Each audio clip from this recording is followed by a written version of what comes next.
Buenas noches a todos. En nombre del Colegio Mexicano de Ortopedia y Traumatología, les doy la más cordial bienvenida. Soy el doctor Daniel Diego Boll, primer secretario propietario. En representación del doctor Jorge Negrete Corona, nuestro presidente, que se disculpa por el momento no puede estar con nosotros, pero nos acompaña el doctor Guillermo García Pinto, vicepresidente. A continuación, voy a hablar del acta de la 10ª sesión reglamentaria del 2021 del Colegio Mexicano de Ortopedia y Traumatología, celebrada el 3 de noviembre del 2021. En cumplimiento al estatuto vigente, se efectuó la 10ª sesión reglamentaria correspondiente al Consejo Directivo 2020-2022, iniciando a las 20 horas con un registro de 191 participantes que siguieron la sesión a través del portal de internet del CMO bajo el desahogo del siguiente orden del día. Se realizó la lectura del acta de la 9ª sesión reglamentaria celebrada el 6 de octubre, la cual fue aprobada por unanimidad. Se incluyó en asuntos generales la invitación a diversos eventos. Se dieron las palabras de bienvenida a cargo del doctor Jorge Negrete Corona, presidente del Colegio Mexicano de Ortopedia, y la apertura de la sesión coordinada por el doctor Moisés Franco Valencia, titular del capítulo de alta especialización en investigación. El doctor Franco Valencia dio una breve introducción sobre el panel del foro Investigar y Publicar: mitos, perspectivas y realidades. Posteriormente, el doctor Michel Ruiz Suárez habló sobre el tema retos, realidades y oportunidades en la investigación prospectiva. El doctor Silvestre Fuentes Figueroa sobre retos, realidades y oportunidades en la investigación retrospectiva.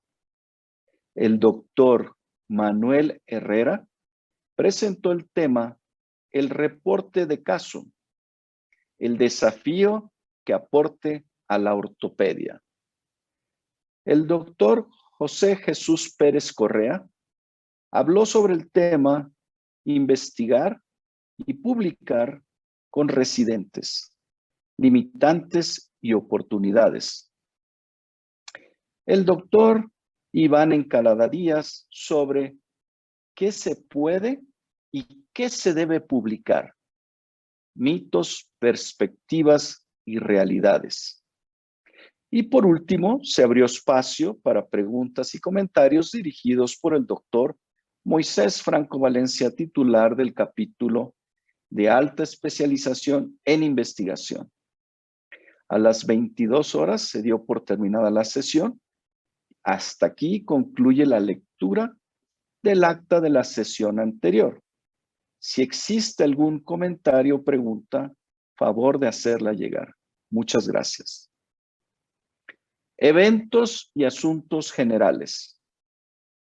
Para el Colegio Mexicano de Ortopedia y Traumatología, lo más importante es la salud y seguridad de nuestros colegiados y colaboradores. Es por ello que ante el repunte de contagios por COVID-19 y sus variantes, nuestras instalaciones se encuentran temporalmente cerradas. Te sugerimos utilizar nuestras vías de comunicación electrónicas para resolver tus necesidades. El Consejo Directivo del Colegio Mexicano de Ortopedia y Traumatología, AC, convoca a los miembros colegiados a participar en la próxima reforma al Estatuto Social del Colegio, enviando todas las propuestas que consideren pertinentes a partir del 31 de enero y se recibirán hasta el 12 de marzo de este año. Las observaciones, sugerencias y propuestas se recibirán en el correo smo@smo.edu.mx para ser canalizadas al H Consejo Consultivo. Su participación es muy importante y todas las propuestas serán bienvenidas. Se realizó con gran éxito el curso de artroscopía y artroplastía en espécimen biológico de rodilla, los días 21 y 22 de enero del presente, en las instalaciones de Surgical Skills Naucalpan, Estado de México. Estamos próximos a concluir el primer curso virtual de artroplastías, módulo de rodilla, segunda fase. Debido a su éxito, se extiende en on demand hasta el mes de marzo del presente. Te invitamos a participar en nuestro 67º Congreso Nacional de Ortopedia, a realizarse del 27 de abril al 1 de mayo del presente, en su modalidad híbrida, presencial en el Centro de Convenciones y Exposiciones del World Trade Center, Ciudad de México, o virtual, si así lo prefieres. Mayor información, consulta nuestra página web. La Sociedad Mexicana de Cirugía de Cadera te invita a participar en su 22ª reunión internacional, la cual se realizará del 16 al 19 de febrero del presente en la ciudad de Guadalajara. Mayor información, consulta en su página web. Visita nuestro apartado de eventos, cursos y talleres a través de nuestra página web e inscríbete. ¿Te perdiste nuestros webinars?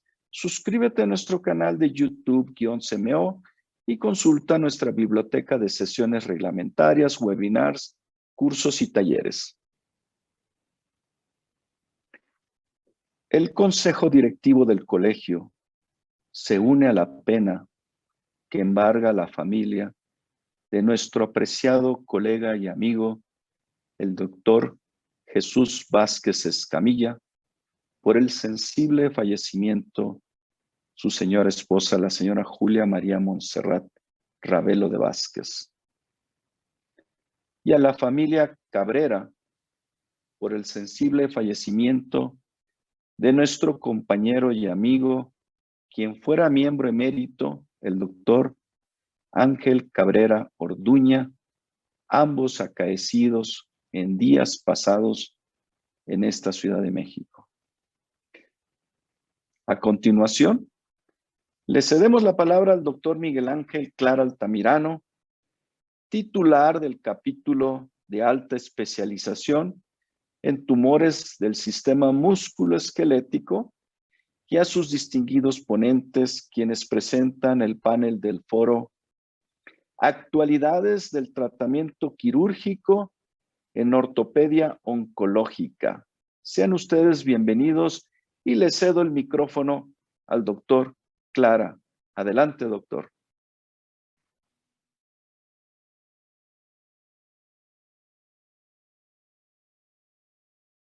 Hola, buenas noches. Muchas gracias por acompañarnos en esta primera sesión reglamentaria del Colegio Mexicano de Ortopedia y Traumatología. Primero y antes que nada, agradezco al colegio por la oportunidad que le brinda nuestro capítulo de realizar esta primera sesión. El tema del día de hoy será actualidades del tratamiento quirúrgico en ortopedia oncológica. Pero ¿por qué hablar de este tema en particular? Muy importante, ya que el incremento en la supervivencia global y el periodo libre de enfermedad de los pacientes con sarcomas, así como el diseño de nuevas técnicas quirúrgicas para pacientes con tumores óseos benignos y malignos, ha favorecido un auge de la ortopedia oncológica. Y esto es algo que debemos de hacer saber y comunicar a la comunidad médica. Por lo tanto, el tema del día de hoy es un tema muy importante y contamos con la participación de destacados maestros de la ortopedia oncológica en todo el mundo. Por lo tanto, sin más preámbulos, presento al doctor Luis Miguel Linares González, ortopedista oncólogo, médico adscrito del Servicio de Tumores Óseos del Instituto Nacional de Rehabilitación, quien nos hablará de actualidades en el tratamiento quirúrgico de los quistes óseos. El doctor Ernesto Andrés Delgado Cedillo, ortopedista oncólogo, médico adscrito del Servicio de Tumores Óseos del Instituto Nacional de Rehabilitación, nos hablará de actualidades en el tratamiento quirúrgico del tumor de células gigantes. El doctor Deepak Ramkumar, ortopedista oncólogo del Boston Children's Hospital, nos hablará de indicaciones y actualidades en la cirugía de salvamento de extremidad en osteosarcoma. El doctor Gabriel García Huidrobo, ortopedista oncólogo del Instituto Oncológico FALP y Clínica Indisa de Santiago de Chile, nos hablará de actualidades en el tratamiento quirúrgico del condrosarcoma. El doctor Carlos Eduardo Cuervo Lozano, ortopedista oncólogo del Hospital Universitario Dr. José Eleuterio González de Monterrey, Nuevo León, nos hablará de actualidades en el uso de injertos en ortopedia oncológica. Y es para mí un honor estar con tan distinguidos maestros de la ortopedia oncológica. Yo soy el doctor Miguel Ángel Clara Altamirano, ortopedista oncólogo del Departamento de Piel, Partes Blandas y Tumores Óseos del Instituto Nacional de Cancerología, quien coordinará esta sesión. Muchas gracias y espero que sea de su agrado.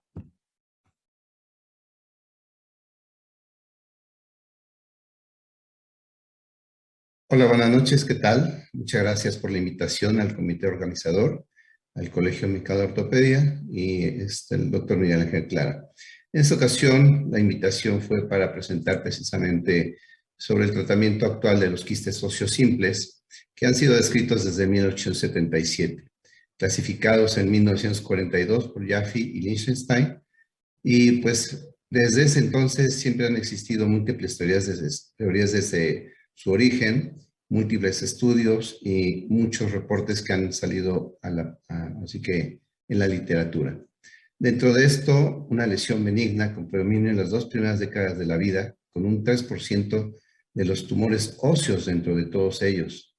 Se sabe y se conoce precisamente que el aumento del nivel de prostaglandinas, la interleucina y la elastinasa inciden precisamente en la reabsorción ósea. No se ha llegado al 100% de este tipo de estudio, pero también se asocia que existe una presión intraósea alta y esto es debido precisamente a una obstrucción venosa. Pomer había demostrado en unos estudios ya de los 50 precisamente que existía un cortocircuito arteriovenoso y eso era lo que provocaba ese aumento de la obstrucción venosa.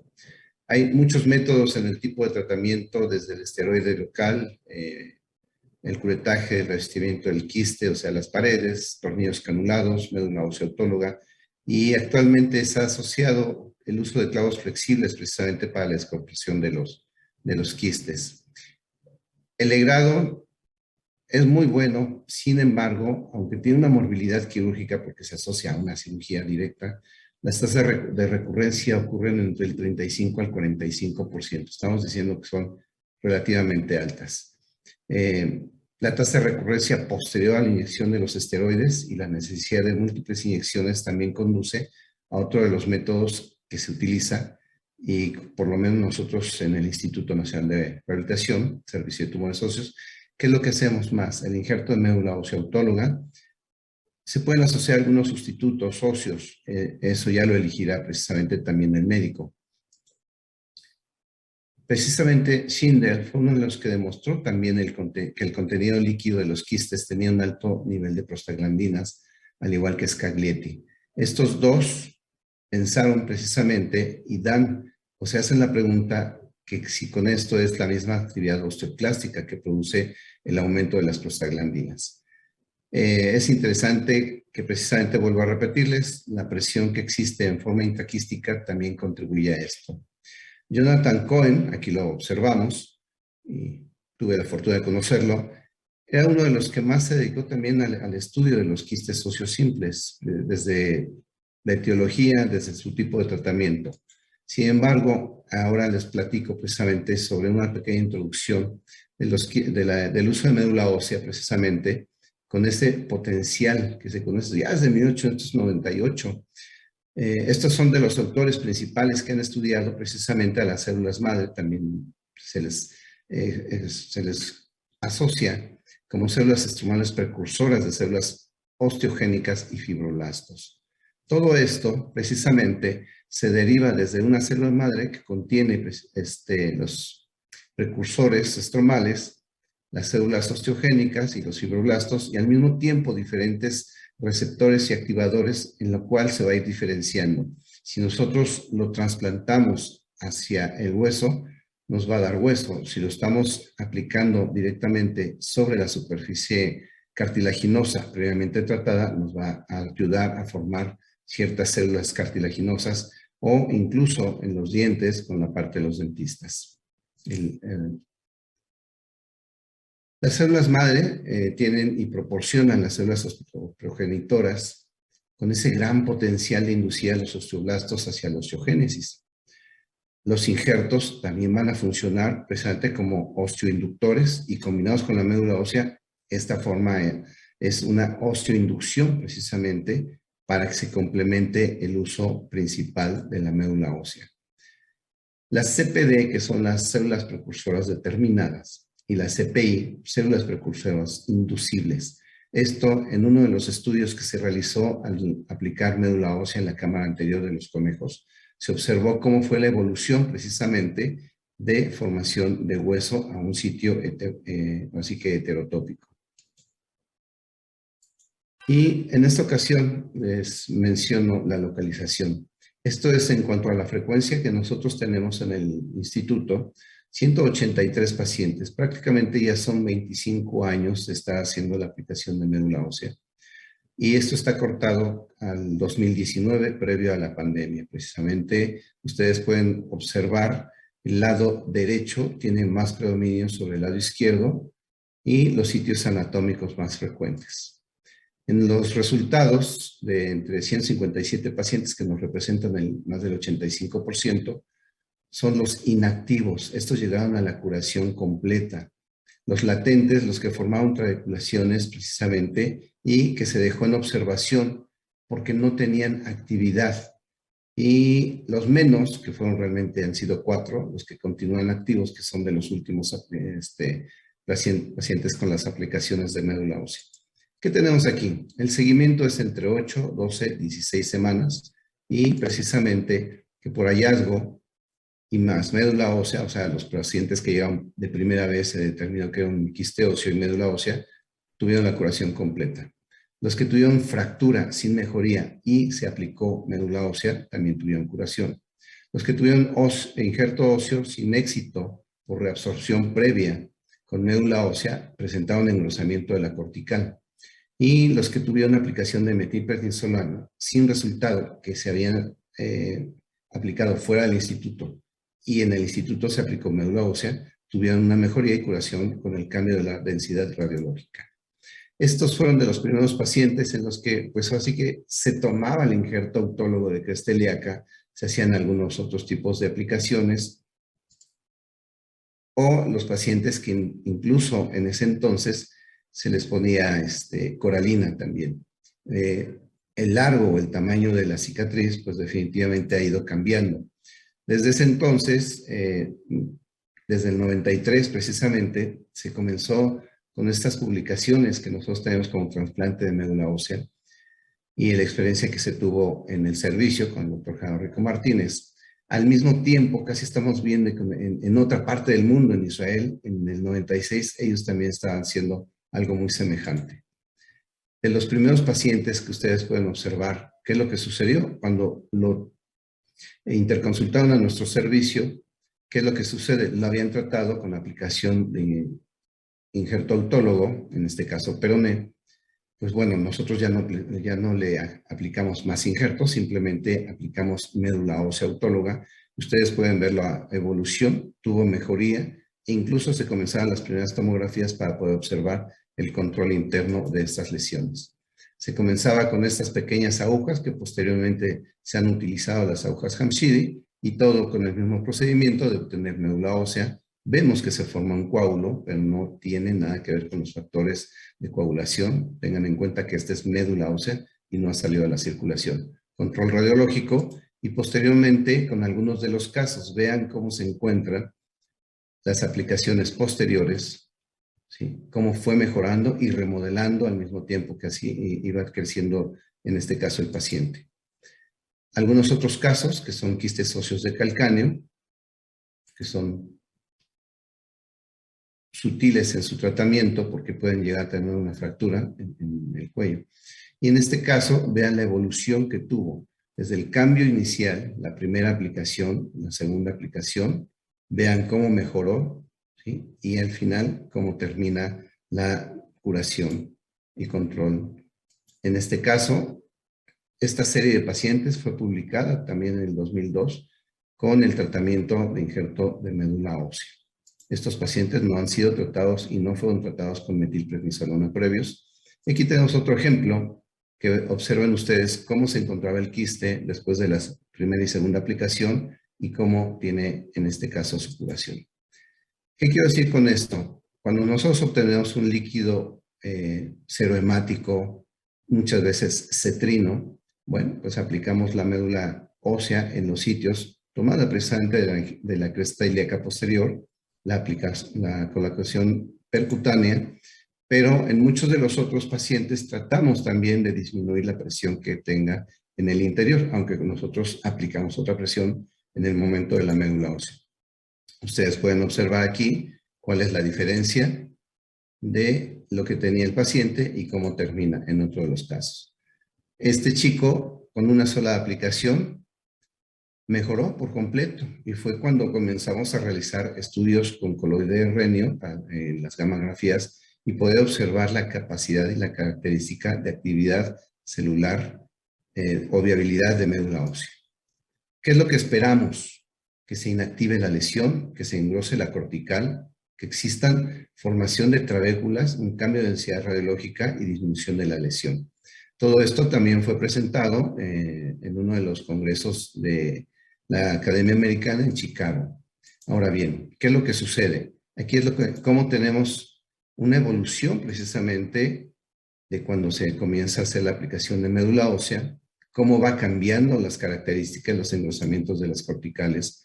Y en algunos de estos pacientes también llegamos a tomar posteriormente resonancia magnética, ¿sí? Observamos las características que tiene, comenzamos a ver otra vez en los estudios de medicina nuclear y los cambios que obtuvimos con las tomografías. Para esto se hace posteriormente una correlación entre el tiempo de seguimiento y el incremento de las unidades Hounsfield del pre al post quirúrgico, y como pueden ustedes observar, definitivamente hubo unos cambios muy importantes que es lo que estábamos presentando.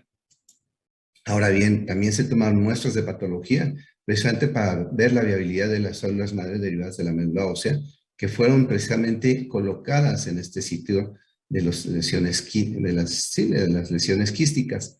Y en estos casos podemos ver, existe una formación trabecular, vemos un delineado por osteoblastos, y precisamente estos osteoblastos es lo que nos da la actividad con el coloide renio para que nosotros podamos observar la actividad, la formación final que va a tener.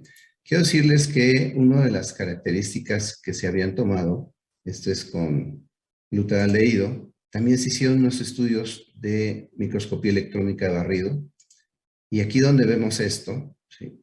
Tenemos las características principales que se asocian precisamente a la formación de los osteoblastos.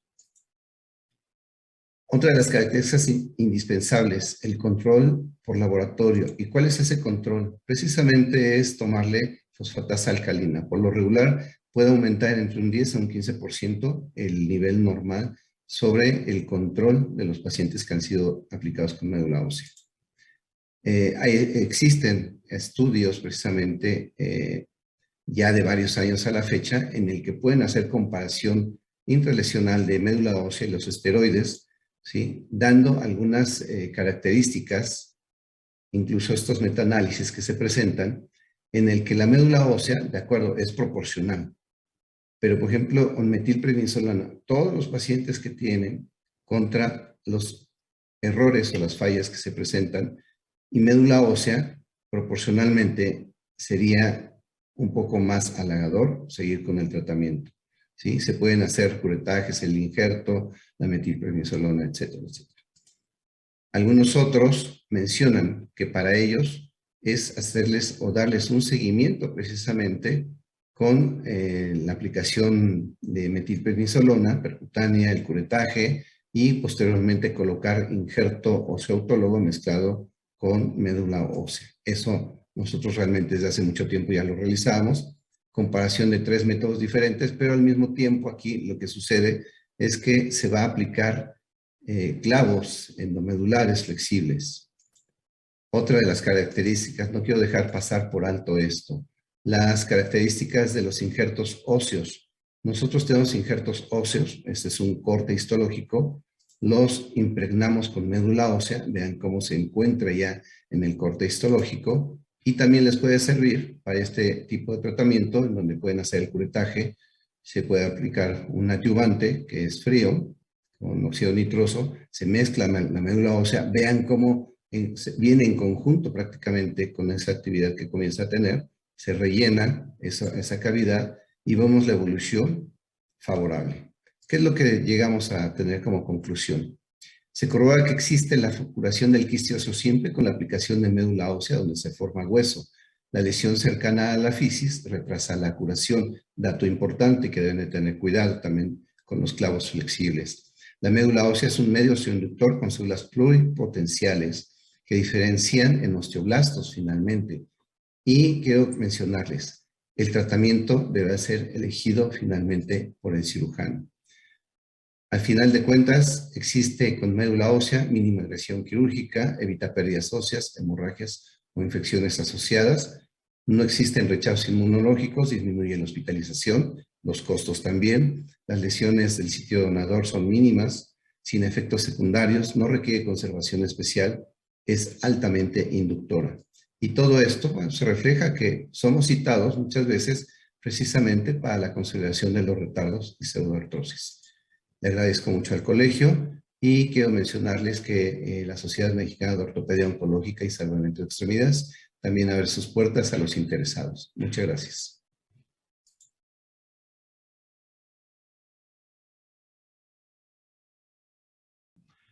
Hola, buenas noches. Bienvenidos a la sesión. Es un honor compartir esta transmisión con todos ustedes y con nuestros ponentes. En esta ocasión vamos a hablar del tratamiento quirúrgico del tumor de células gigantes. La estructura de la plática es más o menos de esta manera. Vamos a ver algunos conceptos básicos. Vamos a hacer una pequeña revisión de la literatura. Después vamos a ver la experiencia del Instituto Nacional de Rehabilitación, que es donde nos desarrollamos profesionalmente. Vamos a hacer una discusión sobre los diferentes elementos que hayamos mostrado a lo largo de la plática. Vamos a hacer algunas conclusiones y las recomendaciones hacia el final de nuestra plática. ¿Qué es esto? Bueno, el TCG es una neoplasia ósea intramedular, es localmente agresiva y tiene un tejido muy vascularizado. Es una combinación de células nucleares y células gigantes. Se distribuyen uniformemente, como pueden ver en la diapositiva, en el ejemplo. Tienen un tejido bien vascularizado por una red de células estromales mononucleares en forma de husillos con un patrón proliferante, monocitos mononucleares, redondos y ovalados y células nucleares multinucleadas.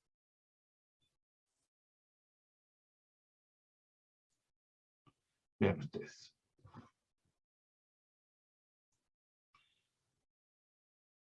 ¿Qué es lo que genera estos grandes acúmulos tumorales? Pues estas células proliferantes producen un componente, el factor de necrosis tumoral, y mediante una serie de pasos intermedios y una serie de interacciones entre otros elementos humorales y tisulares, finalmente inducen a una diferenciación osteoclástica, desplazando la remodelación ósea hacia una osteólisis. De tal manera que consideramos que se pueden presentar estos tipos de comportamientos biológicos en manera diferenciada. ¿Qué son el tumor de células gigantes? Pues es un tumor benigno agresivo. Normalmente nos encontramos en pacientes de 20 a 40 años. El 5% de los tumores son el 5% de los tumores óseos primarios. representan casi el 20% de todos los tumores óseos benignos. Generalmente se presentan cuando hay madurez esquelética, algunos tienen una diseminación pulmonar, y es importante, el 50% de ellos los encontramos alrededor de la rodilla.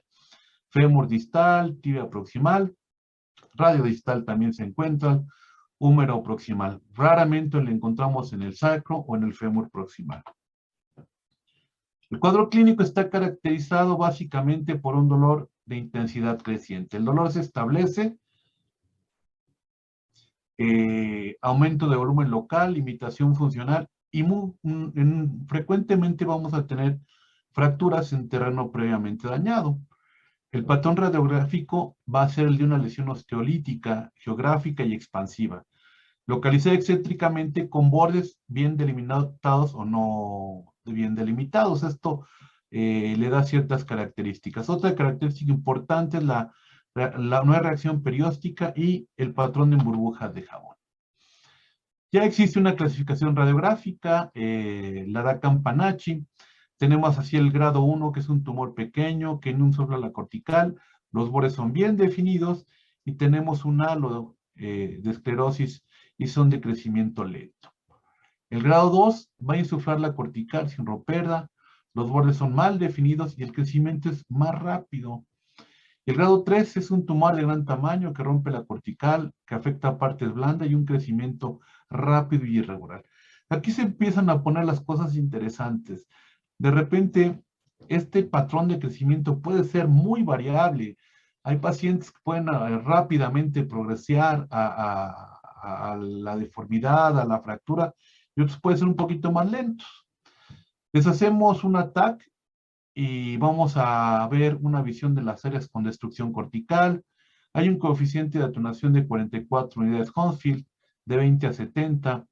La resonancia magnética nos va a demostrar la ruptura de la cortical y vamos a ver una extensión subcondral con el tumor. Algunas veces puede llegar a la articulación adyacente. En T1 tiene una intensidad de señal baja y en T2 es hiperintenso. El gamagrama con MIBI va a ser francamente positivo, pero ¿qué creen? No se correlaciona con el grado histológico del tumor, sin embargo nos señala que ahí existe una lesión que tenemos que tratar. Ya les explicaba que tenemos dos líneas celulares, las células mononucleares redondas no neoplásicas, que expresan estos anticuerpos monoclonales, y estas células estromales. Ahora, ¿qué vamos a hacer? Vean ustedes, las modalidades de tratamiento para el TCG son muy variadas y dependen de distintos factores que interactúan en forma muy compleja, tales como la región anatómica afectada, el comportamiento biológico. Este es interesantísimo, este concepto. Podemos tener que un tumor de células gigantes puede tener un comportamiento prácticamente de un crecimiento latente, que crezca lento, que nos dé chance de manejarlo en forma muy conservadora, o podemos tener crecimientos en el mismo tumor de células gigantes que tengan una tasa de crecimiento muy alta, que rápidamente progresen a una gran invasión de los tejidos blandos, a una gran tumoración, y esto nos va a hacer que tengamos diferentes modalidades de tratamiento y las expectativas del paciente. Esta es una foto muy viejita y clásica, pero nos sirve muy bien, porque TCG, vean ustedes, nos da la oportunidad o nos ofrece el reto de manejarlo con prácticamente las 4 posibilidades de manejo quirúrgico desde el punto de vista oncológico. Podemos resolverlos con disecciones intracapsulares, podemos resolverlos con excisiones marginales, podemos resolverlos con excisiones amplias o resecciones en bloque, y muchas veces tendremos que hacer, no pocas veces, en casos quizás sí muy contados, vamos a necesitar hacer tratamientos radicales. ¿Cuáles son los tratamientos quirúrgicos disponibles? Pues ya aquí lo tenemos: el curetaje más adyuvantes, artrodesis con clavos centromurales bloqueados, artroplastías no convencionales, embolizaciones en sitios quirúrgicos poco accesibles, radioterapia amputación y desarticulaciones. Bueno. Hicimos una revisión de la literatura, vean ustedes, todavía por la mañana la revisé. De 1932 al 2022 pude establecer que hay más o menos unos 3.604 artículos sobre tratamiento de tumores células gigantes. Una búsqueda demasiado amplia, la cual la filtramos. Hice la revisión de la literatura más corta del 75 al 2022 y entonces localicé de esas 3.195 citas, 185. Aquí las tienen. Fueron las que revisamos para hablar sobre tratamiento y las empecé a clasificar. Entonces, vean ustedes, hice esta clasificación. Tenemos reportes de casos donde la N es de 1, después series de casos, ensayos clínicos con 2 grupos de tratamiento, estudios de revisión, metaanálisis y, por último, coloqué los básicos. Y esto fue lo que encontré. Ven ustedes que tenemos reportes de casos, pues van avanzando, pero ya no son los que más nosotros utilizamos. Estos los dejé un poquito de lado, me fui más a las series de casos. Vean ustedes que, por ejemplo, el 75 al 99 tuve 15, y ahí nos fuimos, por ejemplo, en el 2006 hay series de casos 6, 7, 2, 2008, 2, 2009, 2, 2010, 4, 2016, 3, 17, 4, y la revisamos. Ensayos clínicos, vean ustedes, no teníamos hasta llegar por acá al 18, al 19, al 20 y al 21. De revisión, vean qué interesante, prácticamente sí tuve muchos artículos de revisión, 4, 1, 2, 2, 2, 2, y vamos a ver a continuación qué nos dice la literatura. Y trabajos básicos, vean ustedes, no es que no haya muchos, lo que pasa es que no los utilizamos. Bueno, este es uno de los primeros. Ven ustedes las citas de 1992 y nos marcan específicamente en tumores del pie que hay que hacer resecciones, excisiones del hueso completo, corresponde a una resección en bloque. Después, ya en el 2001, básicamente nos dicen que podemos hacer o realizar una resección intralesionar o curetajes o resecciones en bloque. Y empezamos ya a ver de las terapias adyuvantes, con nitrógeno líquido, fenol y metilmetacrilato. Esto fue en el 2001, era la tendencia, ok, hacemos resecciones, buscamos una que sean un poquito más cortas y empezamos con algunas consideraciones adyuvantes. Vean, el tratamiento es un tumor agresivo por naturaleza, seguimos haciendo curetaje, aplicación de injertos, pero es alta la recurrencia del tumor, de tal manera que la resección en bloque sigue siendo una alternativa para este año. Y ven ustedes, ya para en el 98, 99, tenemos ya la utilización de criocirugía como un adyuvante importante para tratar de que la resección sea un poquito más corta. Después, ya en el 2005, tenemos perfectamente establecidas las adyuvancias desde criocirugía, que es, por ejemplo, la que a mí me gusta mucho. Y ven ustedes, me encontré esta etanol también como adyuvante para el tratamiento de TCG, y básicamente todos nos manejan este concepto. Un curetaje amplio, el cual vamos a lograr resecar la mayor parte del tumor, y este tejido que no podamos resecar, lo vamos a dejar manejando con la adyuvancia. Después, vean ustedes, ya para el 2006 empezamos con bifosfonatos, y estos son los artículos clásicos de Chen y Chang, los cuales empiezan a utilizar bifosfonatos como adyuvantes, pero como tratamiento médico, no como adyuvantes quirúrgicos. Eso es importante. Después progresa y los bifosfonatos, vean, tienen 40 años de usarse y nos señalan que pueden utilizarse en una variedad de enfermedades en las cuales los osteoclastos se activan, como habíamos visto en la fisiopatología. Y vean ustedes, entra denosumab en el 2013, donde se considera a partir de estas citas, vean, de Thomas en el 2010 y de Herbelo en el 13, donde que es posible que tengamos este papel de expresión del RANKL por las células estromas del TCG y el uso de anticuerpo monoclonal que inhibe la formación específica de RANKL. De tal manera que empiezan los estudios en esta dirección. Llegamos ya en el 2015 precisamente a ensayos clínicos aleatorizados, dobles ciegos, en los cuales aquí están identificados, en los cuales ya tenemos la aplicación de denosumab para el tumor de células gigantes como un adyuvante. Entonces, vemos que ya el denosumab se empieza a establecer, esto es para el siguiente año, y nos explican muy claramente que los resultados sugieren que el denosumab puede reducir las complicaciones quirúrgicas. Esto es para el 18. Entonces estábamos muy emocionados en el instituto, empezamos ya con estas referencias a utilizarlo, y nos vamos a esta revisión, ya vean ustedes, del 19, donde nos dicen que no tiene tanta importancia. Híjole. Vean ustedes, y llegamos al 2021, donde nos dicen exactamente lo contrario. Que el denosumab, en lugar de utilizarse para mejorar el pronóstico, es al contrario. Entonces, pues nos quedamos perplejos. De repente íbamos muy bien y resulta que no es la mejor alternativa. En el hospital que hemos hecho, bueno, es un trabajo que hicimos con el doctor Clara, donde tenemos 2007-2017, todos los pacientes que hemos tratado en el hospital, son 51 pacientes distribuidos de esta manera. Tuvimos grado 3, grado 2, hicimos resecciones radicales en bloque, marginales intralesionales, y la resección oncológica fue generalmente intralesional.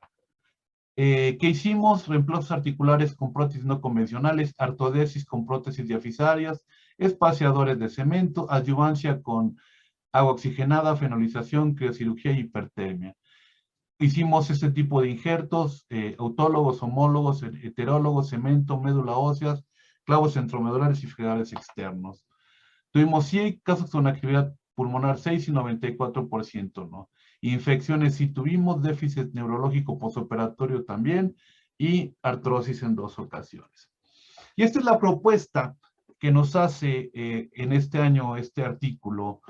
Vean ustedes, cuando vamos a referirnos básicamente a esta parte, que es la que nosotros estamos manejando, estadios 1 y 2,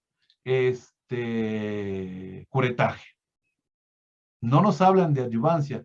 Campanachi 3, denosumab preoperatorio en 3 dosis, en caso de metástasis observación, en caso de estabilización, mantener en observación, en caso de progresión denosumab, y en caso de complicaciones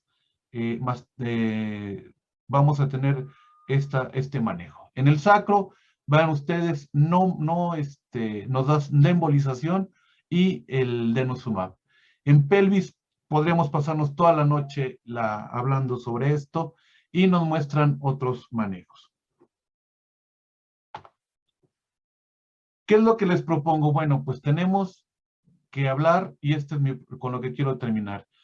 Tratamiento adyuvante, estos dos con sus posibles limitaciones, ver cómo se comporta en la literatura, la resección oncológica, que va a ser intralesionar, marca en bloque radical, la adyuvancia biológica, crioablación o por calor, química, fenol o etanol, la reconstrucción oncológica con osteocitis no convencionales, prótesis o prótesis a la medida, y quizás el denosumab como tratamiento de consolidación. Es importante la localización de la lesión y la clasificación de Campanachi para nosotros tener el mejor resultado. Somos parte de un equipo aquí cuando estábamos más jóvenes, y ahora soy el vocero del Instituto Nacional de Rehabilitación, donde seguimos desarrollando nuestra actividad, y les agradezco mucho su atención, y gracias al Colegio Mexicano de Ortopedia por la oportunidad, y al doctor Clara, de presentar nuestro trabajo.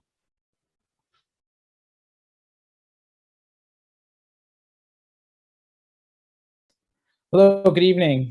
Thank you very much to the Mexican College of Orthopedic Surgery and Traumatology, and specifically to Dr. Miguel Clara for the invitation and opportunity to present this evening. I was asked to speak about the surgical treatment of osteosarcoma with specific reference to limb salvage treatment options. And so, we could spend, several days talking about that. And I wanted to just focus the efforts of tonight's talk on a very high level overview of the treatment options.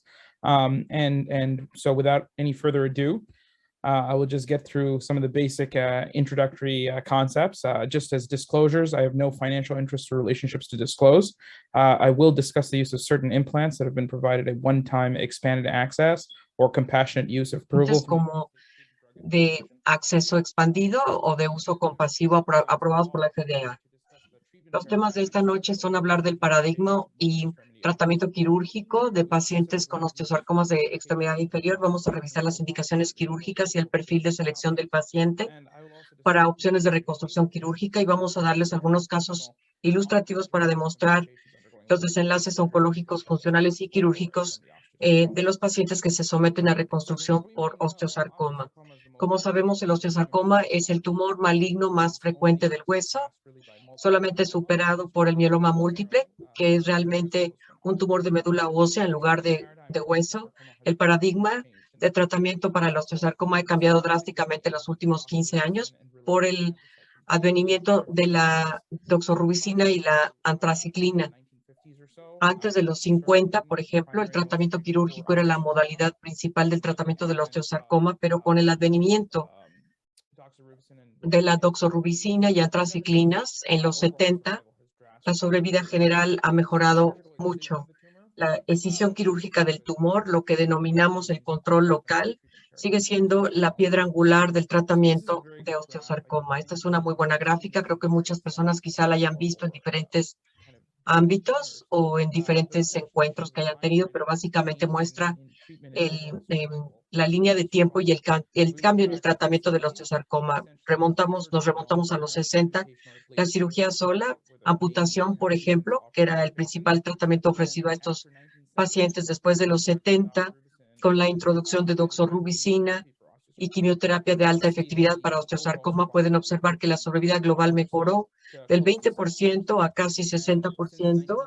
Desde el 95 hemos alcanzado una meseta en la mejoría de la sobrevida, sobre todo porque hemos descubierto que esto es un tumor muy diverso genéticamente hablando, sin blancos mutacionales detectables que se puedan manejar con terapia directa. Entonces, el día de hoy, en 2022, el rescate de extremidades se ha convertido en el estándar de oro para la mayoría de los sarcomas de extremidad. Recuerden que la resección quirúrgica se requiere para todos los subtipos de osteosarcomas y se refiere a tumores de bajo grado, como los de perosteosarcomas y los convencionales. Los paroosteales de bajo grado dependen de si se pueden tratar con cirugía únicamente. Estos últimos se pueden tratar con cirugía y no se observa un beneficio adicional con la terapia adyuvante. Por otro lado, los osteosarcomas de alto grado requieren por definición, tratamiento multimodal, incluyendo el paradigma de esta época que incluye quimioterapia, seguida de resección o control local, seguida por quimioterapia adyuvante. Desde la inclusión de la quimioterapia en el paradigma, la sobrevida a 5 años ha mejorado a 60% del 20%, como se describió en la gráfica anterior, y el esquema ha evolucionado, pero incluye 3 componentes principales que incluyen doxorubicina, driamicina, metotrexato y cisplatino. Más recientemente, la mayoría de los grupos, incluyendo el grupo Urano, con diferentes estudios clínicos, han observado diferentes modificaciones del esquema terapéutico que incluyen modulación de gran intensidad con agentes quimioterapéuticos más nuevos, terapias blanco e inmunoterapias. Y aunque no ha habido cambio en la sobrevida global, la verdad es que todavía gran parte de esto está en investigación y específicamente no sabemos por completo cuál será el rol de la inmunoterapia en el manejo de este tumor complejo y genéticamente diverso. El futuro pues está frente a nuestros ojos y algún residente contempla la posibilidad de dedicarse a la ortopedia oncológica, pues hay mucho campo para innovación y para avance en las fronteras de nuestro conocimiento con esta malignidad ósea. Y ahora hablemos específicamente del tratamiento quirúrgico. Como les mencioné, la cirugía de control local es muy importante y sigue siendo la piedra angular para el paradigma de tratamiento de osteosarcoma. Realmente, cualquier cirugía de control local enfatiza la resección del tumor completo con un margen negativo.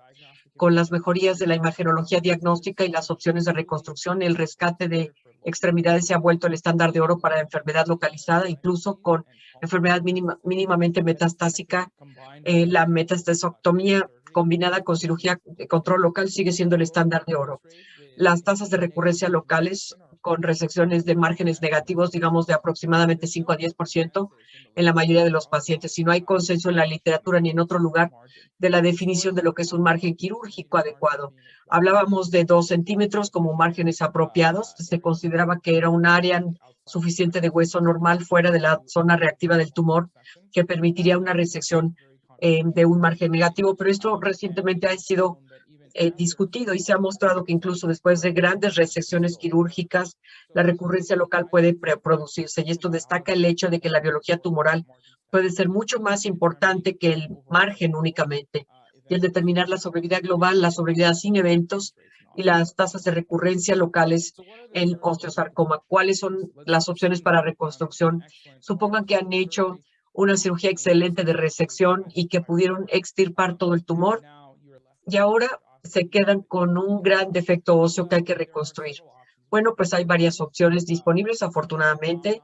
Algunas de las más comunes está el uso de una prótesis, endoprótesis modular, o también de opciones biológicas, como por ejemplo un aloinjerto de volumen o un aloinjerto osteoarticular o transporte óseo a través de distracción, y menos comúnmente se puede utilizar artrodesis de resección, rotacionoplastia y cirugía de ablación, como por ejemplo la amputación. Ahora, las endoprótesis modulares se han convertido en la opción principal de reconstrucción para la cirugía de rescate de extremidades. Quizá la excepción son la población pediátrica, en donde la reconstrucción biológica es mayor, pero en los adultos la reconstrucción es sobre todo a través de endoprótesis modulares. Su ventaja es que ofrecen muchas opciones de reconstrucción. Se puede realizar la reconstrucción del segmento diafisiario intercalar o metafisiaria proximal, ya sea epifisiaria o distal, metafisiaria o los segmentos epifisiarios de fémur, del húmero. O la modularidad permite el ajuste de la longitud de reconstrucción. Hay diferentes cuerpos que se tienen disponibles ya de venta de anaquel, pero cuerpos del vástago, pero hay que equipararlos con el tumor que se extrae. Muchas prótesis tienen superficies integradas con tendones y inserciones tisulares que permiten una buena inserción y lograr mejores desenlaces funcionales después de la reconstrucción.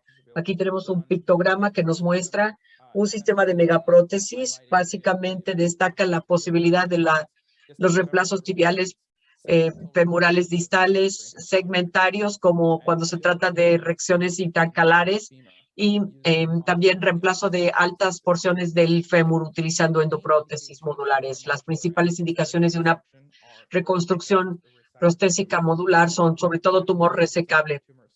La definición de tumor resecable es variable y controvertida, pero en general el tumor, para poder ser resecable, no tiene que tener invasión ni vascular ni neural que ponga en riesgo el rescate de la extremidad. Además, tendrá que tener una reserva ósea adecuada para la fijación del implante, con un paciente cooperativo y con buen cumplimiento, y tenemos que tener un buen hueso de hospedero para poderlo integrar en la interdigitación o mediante un crecimiento por invasión con el vástago.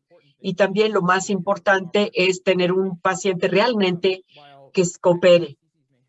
Aunque la megaprótesis tiene buenos desenlaces, tienen limitantes que incluyen la necesidad de una gran rehabilitación posoperatoria, limitantes de sustentación de peso y ausencia de actividades de alto impacto que pueden ser muy problemáticas, sobre todo en niños pequeños. Revisemos un caso masculino de 12 años que llega con gran inflamación. Se revela este tumor epifisiario y distal, metafisiario, y con mucho tejido blando, con un patrón de calcificación y producción ósea, que es la marca anatómica del osteosarcoma. Entonces, obtuvimos una resonancia para mayor caracterización. Estas son secuencias de 1 postcontraste que pueden observar la colocación medular del espacio de la médula, la masa de tumor blanda que envuelve circunferencialmente la estructura. Después de quimioterapia neoadyuvante se le metió al quirófano y se le hizo una reconstrucción con reemplazo del fémur, como se ve en la esta radiografía. Las contraindicaciones. La contraindicación absoluta es tener un tumor no resecable, es decir, si tiene invasión neuromuscular puede poner en riesgo el beneficio del rescate de la extremidad. Y esto hay que tenerlo en mente. Como ya les dije, la resecabilidad del tumor se debate, pues hay muchas localidades en donde decimos que incluso si se tiene invasión perivascular perineural, puede uno rescatar la mayor parte del nervio o reconstruir el vaso y entonces debe uno de poder aún así rescatar la extremidad. Esto hay que discutirlo, pero sería fuera del alcance de esta presentación. Además, la contaminación compartimental significativa puede impedir el rescate de la herida. Esto vendría de una mala biopsia, de una fractura patológica que básicamente contamina una gran porción del compartimento y que requiere de una resección oncológica mucho mayor que la prevista. Esta es una contraindicación relativa. Una cobertura tisular inadecuada de tejidos blancos, eso es sobre todo alrededor de la rodilla, en la parte medial. Utilización de injertos de tejidos blandos o colgajos se vuelve indispensable para permitir el rescate. Y recuerden que en un paciente joven, sobre todo aquellos con inmadurez esquelética que tienen todavía mucho crecimiento lineal remanente, el uso de endoprótesis modulares se vuelve una contraindicación relativa a menos de que se pueda utilizar una prótesis expandible. Y aquí quería yo destacarles todo esto. Aquí tenemos un paciente que llegó con osteosarcoma de la tibia proximal.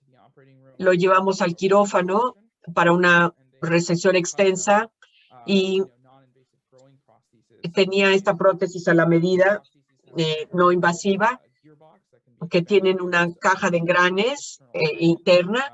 A través de un imán externo se puede expandir. Aquí tienen al paciente en la clínica logrando la expansión de la prótesis después de la implantación al cabo de varios años. ¿Qué pasa con los fallos? Bueno, no podemos decir que todo queda perfecto sobre las endoprótesis modulares, si no las estaríamos utilizando todo el tiempo. Esto es una gran serie, básicamente una revisión sistemática de datos de múltiples centros de osteosarcomas en el mundo que evalúan diferentes modalidades de falla de endoprótesis y básicamente entre todas las localidades para endoprótesis, las mayores fallas fueron por aflojamiento aséptico e infección. Ambas, quizá las complicaciones más graves que pueden ocurrir con el uso de endoprótesis modulares. Y pasando a lo siguiente, pasamos a las reconstrucciones biológicas, que son un grupo muy heterógeno de técnicas de reconstrucción. Pueden incluir la reconstrucción mediante autoinjertos vascularizados o no vascularizados, aloinjertos de volumen, aloinjertos osteocondrales, aloinjertos y compuestos endoprostésicos y injertos óseos sintéticos. Los autoinjertos se consideran la regla de oro, son los mejores en su clase porque son osteoinductivos, conductivos y tienen propiedades osteogénicas. Pueden producir nuevo hueso que el aloinjerto no puede producir. Y además, como vienen del mismo paciente, hay bajo riesgo de rechace y también de transmisión de enfermedades. Pero como podrán imaginarse, los autoinjertos o los aloinjertos están muy limitados. No siempre es posible reconstruir por la gran morbilidad del sitio donador y la disponibilidad restringida. Hoy los aloinjertos solo se utilizan en combinación con otro material de injerto. Aquí tenemos un ejemplo de una técnica de campana modificada en donde se utiliza un injerto de peroné modificado, se coloca dentro de aloinjerto que se modifica dentro del defecto tibial después de resección del osteosarcoma. Y esto nos lleva al siguiente subtipo de injerto o reconstrucción biológica, que es el aloinjerto de volumen, que se utiliza sobre todo en la reconstrucción de defectos intercalares y en la diáfisis y metáfisis. Pueden ser únicamente diafisiarios, metafisiarios o incluir superficies articulares, como es el caso del aloinjerto osteocondral. También se pueden combinar con endoprótesis para crear compuestos prostéticos de aloinjerto que se adaptan mejor a la extremidad superior. Este es un paciente mío, un varón de 17 años, que llegó con osteosarcoma de tibia proximal. Se le resecó y se le hizo reconstrucción del aloinjerto osteocondral 5 años después de la cirugía. Su arco de movimiento excelente, logra perfecta flexión y extensión, flexión a 103 grados, permite la ambulación y hasta actividades de alto impacto, que es uno de los riesgos de utilizar la reconstrucción o las ventajas, porque no está uno limitado por las limitantes de la prótesis. Esto es después de todo una reconstrucción bilateral. Después de todo, los aloinjertos no son perfectos. Este es otro paciente. El doctor, un colega los compartió conmigo. Vemos aquí en la resección del osteosarcoma. Vemos que estos son imágenes progresivas. Estas son las imágenes 3 años después de la cirugía y estas 10 años después podemos ver el colapso del aloinjerto, que sugiere cambios del canal que a menudo pueden ocurrir con un injerto osteocondral no vascularizado. Otro ejemplo de una reconstrucción con aloinjertos. Vemos aquí imágenes del momento del diagnóstico con una gran masa de tejido blando con afectación de tejidos blandos, como se espera con los osteosarcomas. Después de la quimioterapia neoadyuvante, vemos que la masa tumoral se ha contraído completamente y permite una resección intercalar. Se llevó a cabo una resección de fémur a todo lo largo de la diáfisis y reconstrucción con un injerto de volumen con tamaño equiparado. Otro de mis pacientes, a quien vi hace varios años, llegó con dolor e inflamación de la rodilla derecha. Encontramos una masa blanda sospechosa de osteosarcoma. La biopsia demostró que era condroblástico y se le dio quimioterapia neoadyuvante. Se le llevó a cirugía para resección y reconstrucción definitivas con una prótesis de aloinjerto compuesto. Esta aquí tiene la prótesis modular, pero como les decía, se necesita una muy buena reserva ósea para que se pueda fijar bien la prótesis. Después de la resección de la metástasis, no le quedó una buena reserva ósea. Le creamos un compuesto prostético para adecuarse a su necesidad y le dimos mayor largo en el fémur para ajustarse a la longitud del vástago.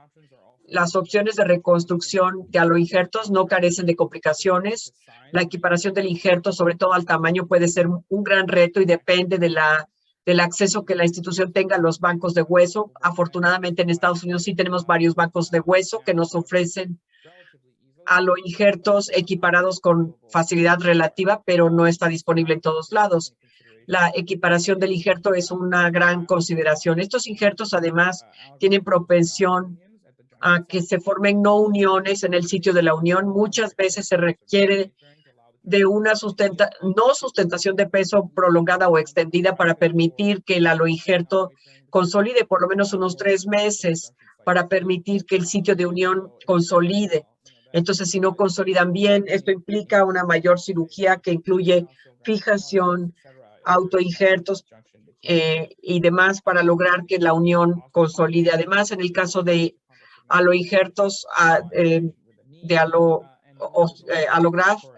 aloinjertos, se puede corregir al paciente con injertos en segmento. Otro artículo que ve las fallas de la reconstrucción biológica. Aquí está el sistema de clasificación, como para cuando se trata de reconstrucciones endoprostésicas. Vemos aquí las no uniones, que fueron las fallas de modalidad más común en estas reconstrucciones. Y continuando, la siguiente opción que vamos a mencionar es la rotacionoplastia, que es básicamente una amputación modificada que permite conservación de la longitud y mejor ajuste y función con una prótesis externa al compararla con un procedimiento de ablación analógico. Esto es para tumores sobre todo distales y osteosarcomas que de otra manera acabarían con una amputación muy alta por arriba de la rodilla, y esto permitiría la conversión a la rotacionoplastia y después terminaría debajo de la rodilla, y esto confiere gran mejoría funcional. Las indicaciones para la rotacionoplastia son una inmadurez esquelética del fémur distal o de la tibia proximal con sarcoma, o bien un fémur distal irresecable grande con tumores en pacientes mayores, que requeriría también, si fuera un sarcoma de fémur distal, una amputación. Aquí la meta es dar una longitud adicional para mejor desenlace funcional. Hay muchos abordajes, los más comunes y populares está la rotacionoplastia Van Ness, que requiere de conservación del aporte sanguíneo distal, los nervios peroneo y ciático. Una vez resecado el tumor, se rota la pierna a 180 grados hasta que el tobillo posterior se convierte en la rodilla anterior. Esto se explica mejor con imágenes que con palabras. Aquí tienen una imagen de un caso de hace un año, más o menos. El paciente tenía un osteosarcoma resecado y se quedó con un defecto segmentario muy grande. Aquí pueden ver la estructura vascular y el nervio que se conservaron. Y después la pierna inferior se rota a 180 grados, de tal forma que la parte posterior del tobillo se vuelve la parte anterior de la rodilla, y esto permite ajuste de la prótesis posterior. Y ahora este chico ya pasó más o menos un año de la cirugía, va muy bien, y ha estado pudiendo jugar béisbol, incluso a nivel competitivo, con su rotacionoplastia. La rotacionoplastia no es para todos. Se reserva para el sarcoma de fémur distal en un niño de menos de 10 años de edad, idealmente, porque permite un crecimiento longitudinal y lineal con preservación de la fisis, y también permite la rehabilitación y el acomodo al cabo de varios años. Y como con los demás procedimientos quirúrgicos, la selección del paciente es fundamental. Todos los pacientes de nuestra clínica ven el video de práctica, se reúnen con el ortesista y especialistas en rehabilitación, y tienen que tener una discusión y clara comprensión, tanto los padres como el niño, de qué se siente vivir con una rotacionoplastia. Como siempre ocurre, pues se les presentan múltiples opciones de reconstrucción, y muchos que optan por proceder a la rotacionoplastia quedan muy contentos con su desenlace. Así que puede ser una opción quirúrgica muy exitosa en el paciente bien seleccionado. Y por último, vamos a hablar brevemente de la cirugía de ablación, sobre todo amputación, que fue la principal manera de tratar el osteosarcoma en oncología musculoesquelética. Menos de 10% de los casos son en centros de sarcoma terciarios y se tratan con amputación. En general se reservan para casos en que el rescate de extremidad no es posible por tumores irresecables o porque hay una invasión vascular o perineural que no permite el rescate de la extremidad. Se ven en tumores en los pies o las manos por anatomía local compleja. Habiendo dicho esto, pueden ser muy funcionales los pacientes, sobre todo cuando son pediátricos. Estos son pacientes amputados del grupo oncológico del Hospital de Boston. Ambos participan en actividades de alta impacto, por ejemplo, como esquiar, andar en bicicleta, y tienden a adecuarse con o sin la prótesis. Las amputaciones se pueden realizar en forma temprana o tardía. Tempranamente quiere decir que es un medio de control quirúrgico, y después en forma tardía, se harían cuando hay un fracaso de rescate de extremidad. Se pueden utilizar para paliación de tumores irresecables complicados por fractura patológica, riesgo de tejidos blandos, dolor intratable o sangrado, sobre todo si el paciente no le queda mucho por vivir. Y es una manera honorable de ayudar a lograr un control de dolor y de síntomas, mientras que pues viven con nosotros el resto de su vida. No hay superioridad que se haya comprobado de una cirugía ablativa para conservación de extremidad con respecto a la sobrevida de largo plazo. Esto hay que recordarlo. El hecho de que no podamos salvar la extremidad no quiere decir que no se pueda dar una mayor sobrevida a estos pacientes. Como en ortopedia y en otros ámbitos, esta es una decisión compartida que se toma entre el cirujano y el paciente. Así que, en resumen, la resección sigue siendo el tratamiento de los osteosarcomas principal. Los tumores de bajo grado se pueden trabajar solamente con decisión quirúrgica. Los de alto grado requieren de quimioterapia multiagente. La meta del tratamiento quirúrgico es obtener resecciones con margen negativo amplios y extensos y lograr reducir la recurrencia y mejorar la sobrevida. La reconstrucción quirúrgica ofrece múltiples opciones, cada una con sus ventajas y desventajas. El cirujano ortopedista debe de poder manejar estas resecciones y decidir la opción óptima para cada paciente. Un abordaje personalizado incluye desenlaces funcionales, oncológicos y la satisfacción del paciente. Habiendo dicho esto, por favor, se pueden poner en contacto conmigo. Si tienen alguna pregunta, yo con todo gusto las responderé. Y una fotografía de nuestro equipo. Estoy muy agradecido de poder formar un equipo con este grupo de ortopedistas oncológicos de Boston. Una de las cosas agradables de este trabajo es reunirnos con colegas como el doctor Clara, que nos acompañó en 2019. Entonces, bueno, le agradezco mucho que me permita darles esta presentación. Y si les interesa, me contactan y les puedo mandar una copia extensa de la presentación. Muchas gracias.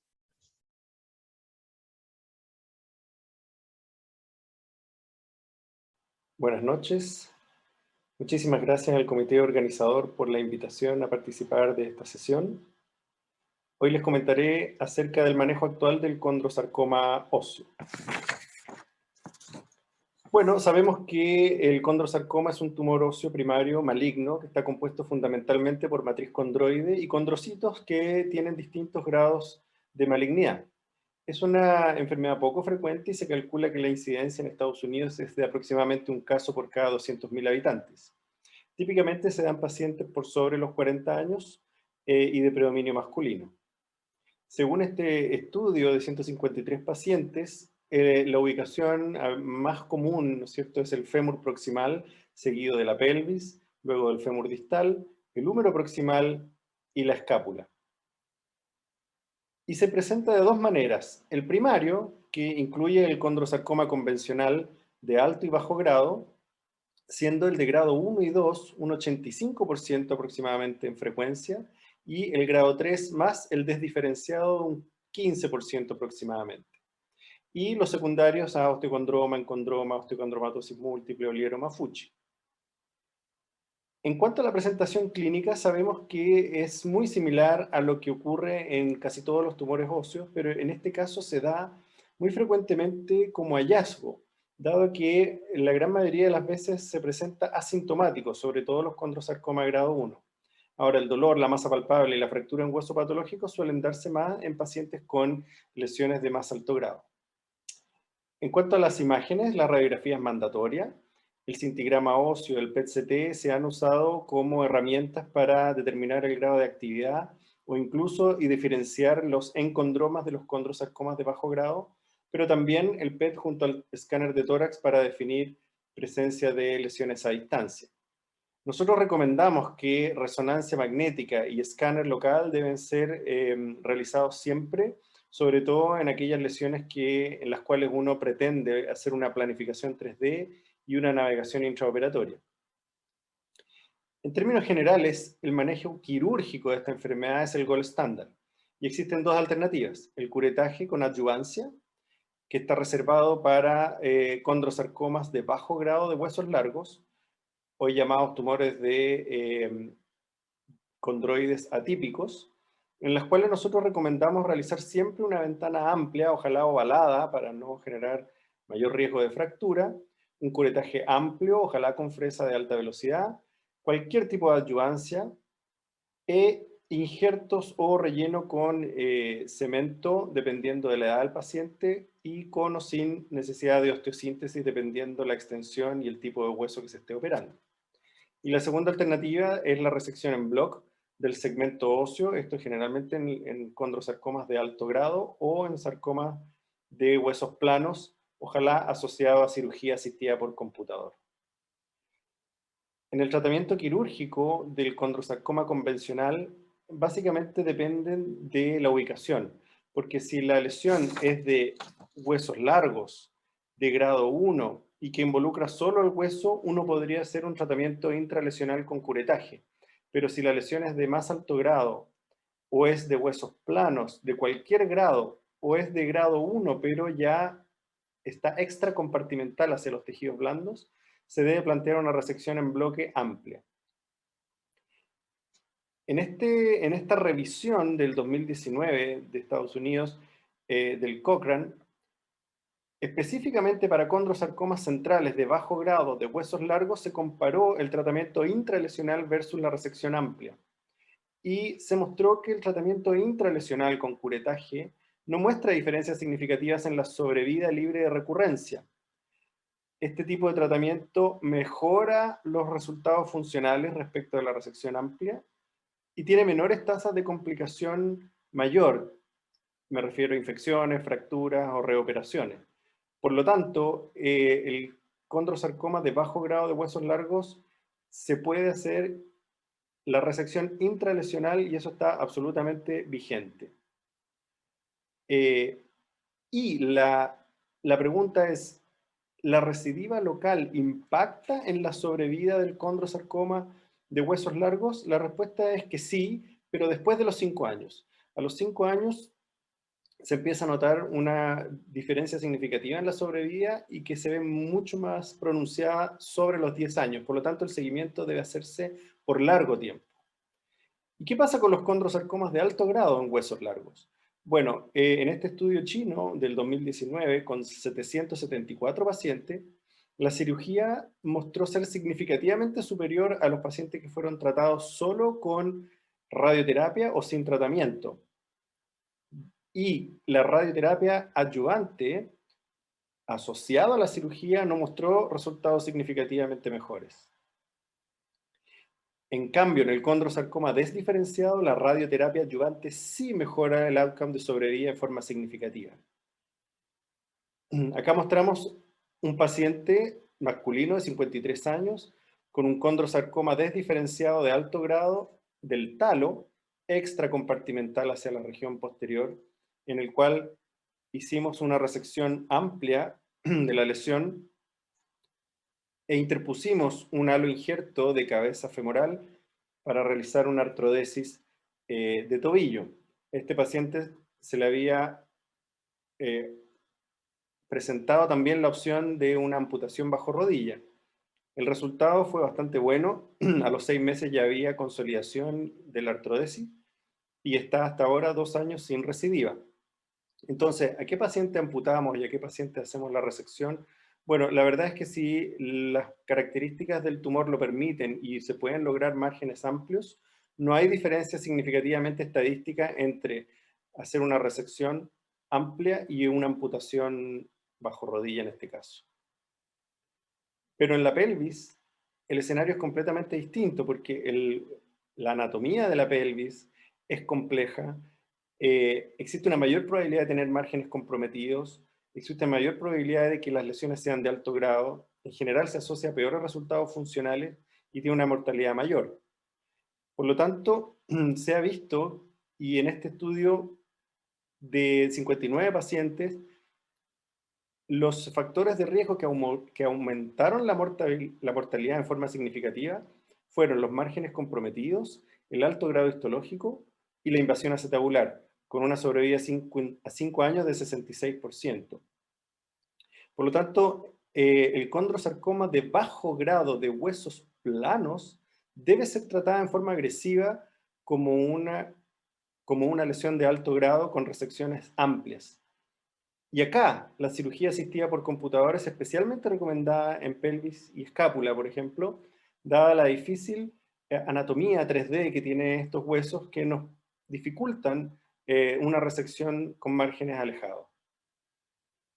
En este paciente que tiene un condrosarcoma de bajo grado de la región sacroiliaca derecha, le hicimos una planificación 3D, como se muestra en esta figura, y en esta otra figura, planificando la resección alejada, y eso nos permite planificar de mejor manera la cirugía y ejecutarla en el intraoperatorio de manera de conseguir los márgenes adecuados. En este paciente se hizo una vía anterior robótica y una vía posterior con navegación, extirpando la lesión con márgenes negativos y teniendo un buen resultado oncológico y funcional. Esta otra paciente con un condrosarcoma también de bajo grado, una paciente mujer de 41 años, de la porción anterior del acetábulo y de la rama iliopubiana. Hicimos la planificación 3D fusionando la resonancia y el escáner y planificamos una resección a 2 centímetros de la lesión, incluyendo la parte más anterior del acetábulo. Esto se reconstruyó con una prótesis con una copa de tantalium que hasta ahora ha tenido bastante buenos resultados en esta paciente. Y esta otra paciente es una paciente de 30 años, enfermera, con un condrosarcoma grado 2 de la zona periacetabular y acetabular, que fue resecado en bloque también con cirugía asistida por computador y una reconstrucción con un halo injerto y una prótesis de cadera, que anduvo bastante bien el primer año, año y medio, hasta que ella empezó a hacer zumba, ¿no es cierto? Empezó a sobrecargar esta estructura, y a los 18 meses ella empezó a tener dolor e inestabilidad, verificándose una fractura del halo injerto, una fractura de los tornillos a este nivel y una prótesis subluxada. Así que decidimos revisarla, verificamos efectivamente la fractura del halo injerto, parte de reabsorción de este injerto, y lo cambiamos por una prótesis tipo ice cream cone, que hasta ahora, con 4 años de seguimiento, está bastante bien. Por lo tanto, los condrosarcomas de pelvis, convencionales de pelvis, básicamente mientras mayor grado tienen y mientras más marginales o intralesionales se hacen las resecciones, mayor tasa de recurrencia y mayor tasa de metástasis se presentan. Acá comparo dos casos de condrosarcomas gigantes de pelvis, en el cual el del lado izquierdo se le hizo una resección también con navegación, una hemipelvectomía interna con reconstrucción, y en el lado derecho una hemipelvectomía externa.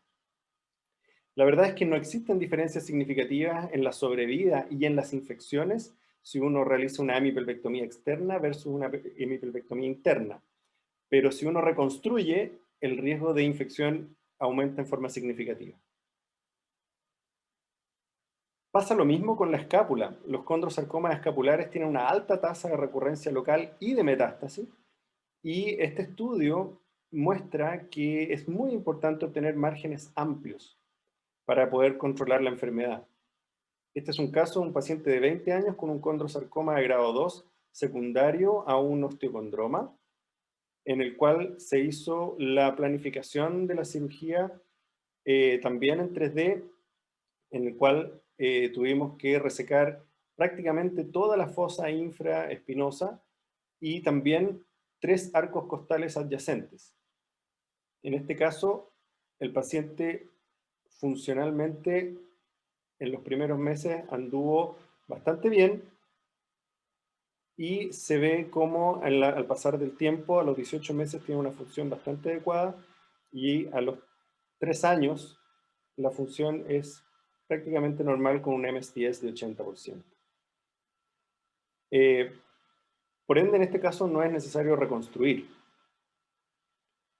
Pero en esta otra paciente de 47 años con un condrosarcoma de bajo grado de la zona de la glenoides y de la apófisis coracoide, con también compromiso extraóseo, hicimos una planificación en la cual tuvimos que resecar a nivel del cuello de la glena, con toda la glenoides y también la apófisis coracoide, y con eso logramos controlar la enfermedad desde el punto de vista quirúrgico, con márgenes negativos, y reconstruimos esto con una prótesis hecha a medida, que es una prótesis custom made reversa que mandamos a fabricar en Alemania, y que inicialmente tuvo bastante buen resultado y esta paciente estaba muy bien hasta que aproximadamente en un año ella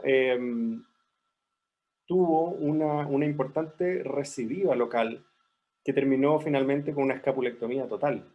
Por lo tanto, no confiarse de los sarcomas de bajo grado en huesos planos. Entonces, ¿se justifica en la recidiva local una nueva cirugía amplia?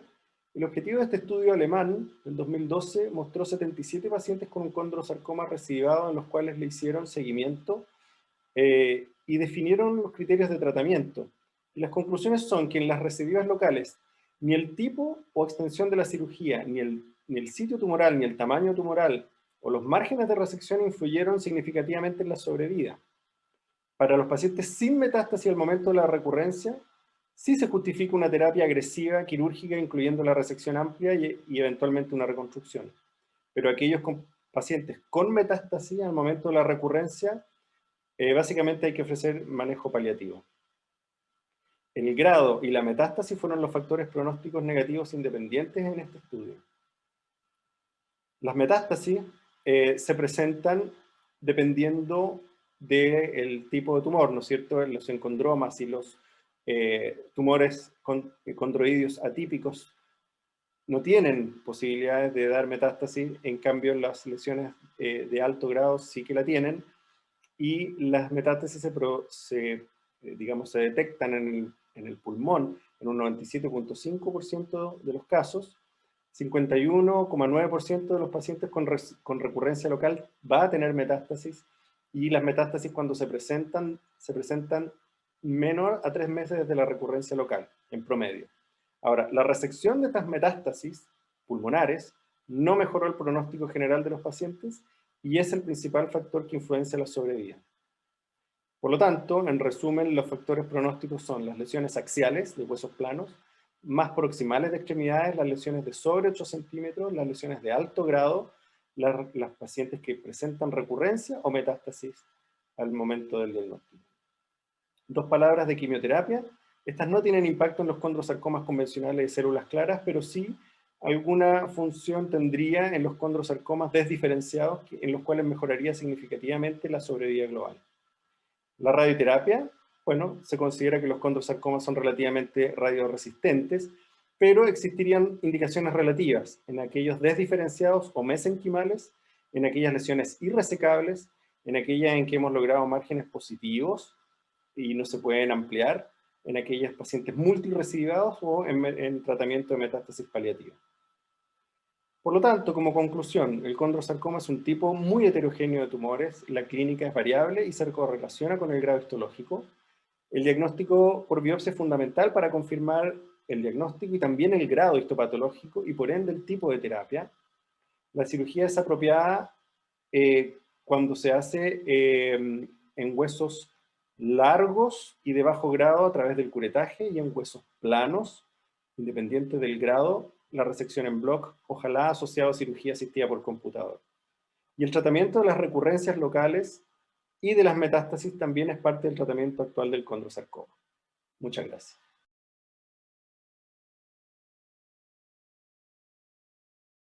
Sí, muy buenas noches.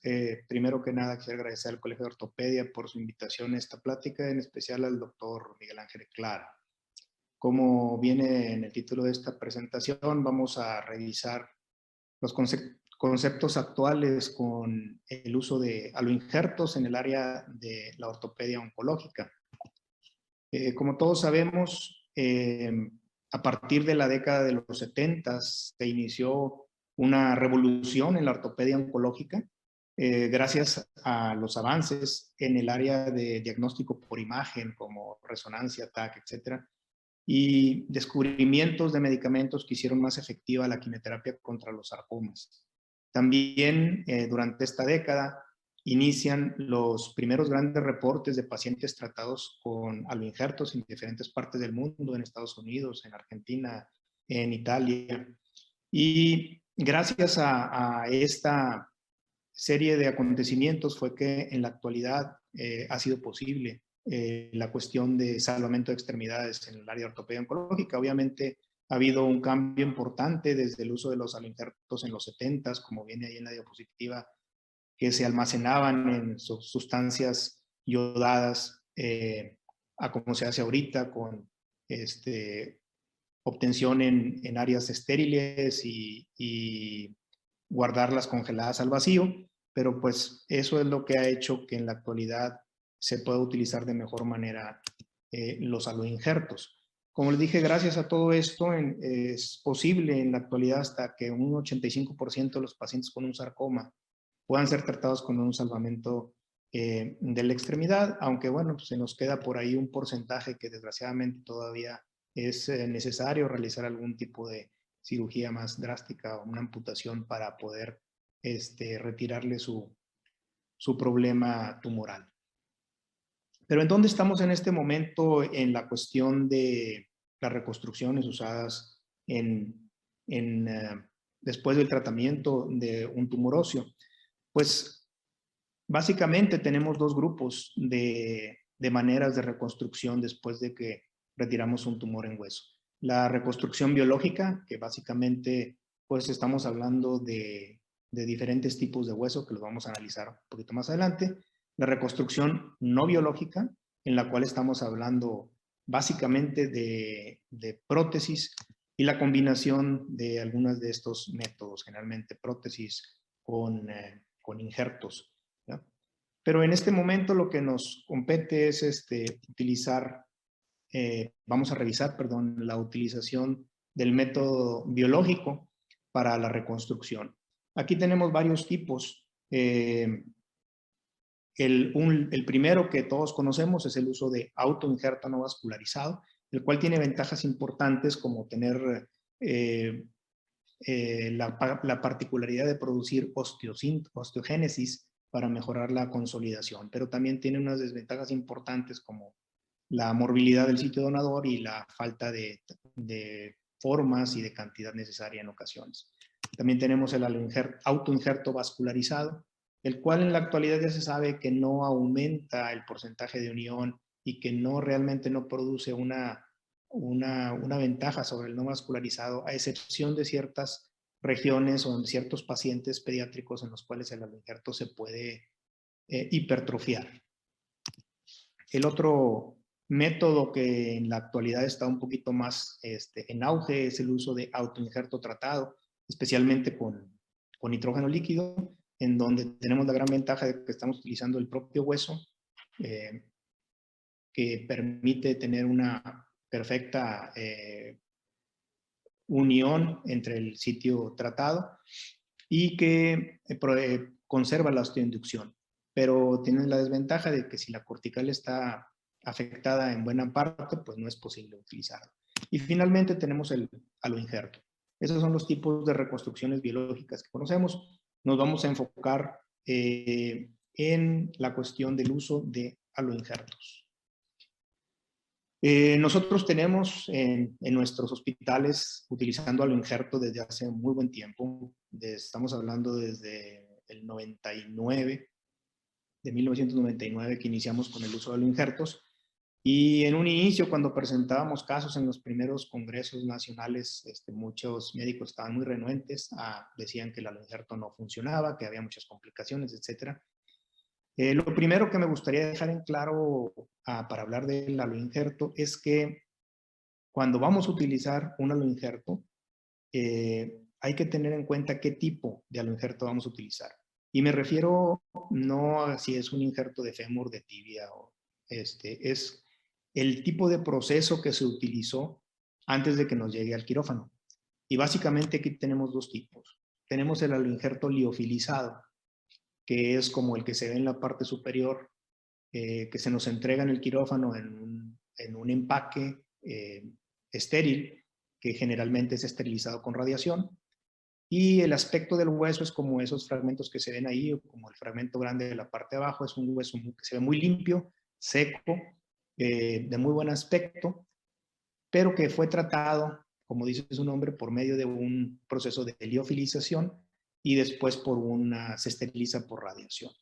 El otro tipo de injerto que podemos utilizar es el injerto congelado. Se nos entrega en el quirófano en un empaque al vacío, generalmente doble o triple de plástico, y se nos entrega de manera congelada. Una vez que se descongela, el hueso tiene un aspecto más natural, incluso puede tener restos de tejido blando adheridos, puede tener restos de grasa y sangre incluso. Este hueso se nos da de esta manera porque se obtuvo.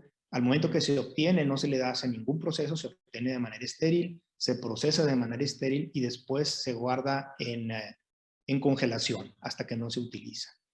Probablemente si nosotros tuviéramos las dos opciones en el quirófano en ese momento, pues probablemente nos iríamos por utilizar el aloinjerto liofilizado, se ve mejor, tiene mejor aspecto. Pero es el mismo proceso que tenemos para dejarle el buen aspecto el que hace que se pierdan ciertas propiedades del aloinjerto. Por lo tanto, en la actualidad, al menos en el grupo de nosotros, estamos utilizando cada vez menos el aloinjerto liofilizado y prácticamente el 95% de nuestros pacientes utilizamos aloinjertos congelados. ¿Por qué aloinjerto congelado? Pues porque sabe mejor, no, perdón, es lo de acá de la derecha, perdón, porque disminuye la reacción inmunológica. El proceso de congelamiento conserva proteínas osteoinductoras que mejoran la integración, conserva propiedades físicas, lo cual destruye la radiación o la liofilización y pues nos permite tener un injerto con propiedades óseas más reales a las del hueso natural. Y por eso es que en la actualidad estamos utilizando en la mayor parte de nuestros pacientes aloinjertos congelados. ¿Sí? Precisamente hace algunos años, en el 2017, nosotros mandamos un trabajo a el Congreso de la Sociedad Internacional de Salvamento de Extremidades en Kanazawa, Japón, el cual nos fue aceptado en ese momento para presentación en podio y precisamente se trataba ese trabajo de un grupo de pacientes que estudiamos de manera retrospectiva con quistes óseos aneurismáticos. Los tratamos de dos distintas maneras. En un grupo de pacientes, después de hacerles el curetaje y el fresado, se rellenó la cavidad con injerto liofilizado en fragmentos y en el otro grupo pues se rellenó con aloinjerto congelado de manera estructural. ¿Sí? Los resultados que tuvimos en este estudio, pues el grupo de los pacientes tratados con aloinjerto congelado estructural tuvo mucho mejores resultados, menos complicaciones, mayor tiempo de integración, mejor remodelación, etc. ¿Sí? Aquí vemos algunos ejemplos de estos pacientes. Tenemos un paciente con un quiste óseo aneurismático de húmero proximal tratado con ese método y posteriormente su remodelación a los 4 meses y a los 14 meses. Aquí tenemos otro grupo, otro paciente, perdón, del grupo de los pacientes con aloinjerto congelado, con un quiste óseo aneurismático del radio distal. Se utilizó este segmento de aloinjerto estructural congelado, cual se coloca en el sitio después del curetaje y el fresado. Vemos el resultado posoperatorio y vemos el resultado final con un pequeño quiste residual que posteriormente se desapareció. En la actualidad hemos tratado, al menos en la última revisión que hicimos, que fue del 2010 para acá, más de 100 pacientes con este tipo de procedimiento, el cual nosotros llamamos bone in bone. Es una serie de un hueso completo que lo estamos colocando dentro de la cavidad medular de otro hueso, principalmente en pacientes con quiste óseo aneurismático, tumor de células gigantes, quistes óseos y fibromas nosificantes. Y pues hemos tenido una muy buena evolución en la mayoría de ellos, como pueden ver ustedes aquí, la evolución de esa tibia distal o de esa tibia proximal a través de los años, con muy buena remodelación. Pero esto es en el caso de que utilicemos aloinjertos dentro de la cavidad. Cuando hacemos una resección intralesional para rellenar cavidades óseas, este viene siendo una muy buena opción. Pero ¿qué hacemos cuando tenemos una resección masiva? Por ejemplo, en el caso de un paciente con un osteosarcoma como el que está ahí, en donde tenemos que resecar todo el segmento óseo, incluso a veces con porción articular. Y queremos utilizar un aloinjerto como tipo de reconstrucción, pues hay que tener en cuenta algunas otras consideraciones, las cuales vamos a revisar de manera breve, pero yo creo que lo más importante. Hay que considerar que cuando nosotros ponemos un injerto masivo de un tamaño considerable, por ejemplo, uno mayor de 15 centímetros, vamos a saber que solamente de 2 a 4 centímetros de la unión entre el injerto y el hueso es lo que se va a consolidar y que se va a restituir con hueso del paciente. El resto del hueso en el centro va a quedar como un hueso muerto, porque el injerto es un hueso muerto, que va a tener también una disminución en su capacidad de carga o de resistencia. Sabemos que esta integración es lenta, en los niños es de 3 a 6 meses, en los adultos hasta un año puede tardar la integración, y por lo tanto, cuando tenemos resecciones y reconstrucciones con el injerto como la que vemos aquí en pantalla, es preferible utilizar siempre una ferulización de todo el injerto. No podemos dejar áreas descubiertas del injerto sin ferulizar, porque seguramente en el futuro se van a reabsorber o se van a fracturar. Aquí vemos un ejemplo de este paciente con un con un osteosarcoma de la tibia, de la diáfisis tibial, la cual se reconstruyó con un aloinjerto. Vemos un año después y ya va a estar varios años después cómo queda con una buena estabilidad la fractura. Generalmente nosotros preferimos el uso de placas en lugar de clavos intramedulares. Siempre que nosotros utilizamos un aloinjerto en un segmento diaficiario, lo que le llamamos un injerto intercalar, es la primera opción de tratamiento para nosotros. No pensamos en prótesis, no pensamos en otro tipo de reconstrucción. Siempre que tenemos una cuestión diaficiaria, utilizamos injerto.